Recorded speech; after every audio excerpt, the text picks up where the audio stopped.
আব্বা এই যে এত বড় নারকেল গাছ এতে ডাব কেতি হয়? ডাব হবে না তা কি হবে?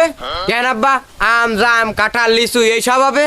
আরে গাধা, নারকেল গাছে ডাব হবে না তা কি আম গাছে ডাব হবে? না আব্বা, লজিক বোঝো। ডাবও গোল আবার ফুটবলও কিন্তু গোল। তা তাহলে গাছ এত লম্বা কেন? হ্যাঁ জানি নে। জানো না কেন? তুমি তো ফর্সা মানুষ, তোমার মাথায় বুদ্ধিও তো বেশি। দেখ কাইলো, তুই কালা বলে তোর মাথায় একটু বুদ্ধিও কম। এই গাছটা আগে একটা পাইপ ছিল। পাইপ ছিল মানে?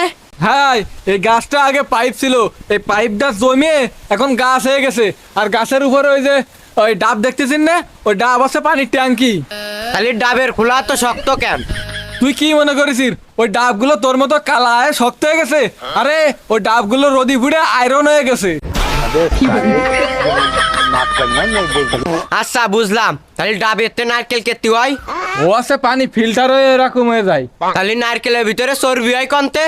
ওই পানিগুলো পূরণ হয়ে যায়, গিলি ওই পানি জমে দই হয়ে যায়। তুই যেরকম ওই যে রোদি ফুড়ে কালা হয়ে গেছিস না, ওরকম ডাবও পুড়িয়ে নারকেল হয়ে যায়। আব্বা তোমার বুদ্ধি বিজ্ঞানের চেয়েও ভয়ঙ্কর। আসলে তুমি কি করতে চাচ্ছ? আগে ফর্সা ছিলাম আর এখন রোদি পুড়ে কালা হয়ে গেছি। একদম ঠিক কইছিস, তুই হচ্ছে রোদি ফুড়িয়ে যাওয়া কালা নারকেল, আর আমি হচ্ছে একদম কচি ডাব।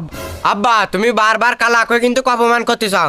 তোমার মাথায় বাড়ি মেরে ডাবের পানি সব ভালো করে দিবানে।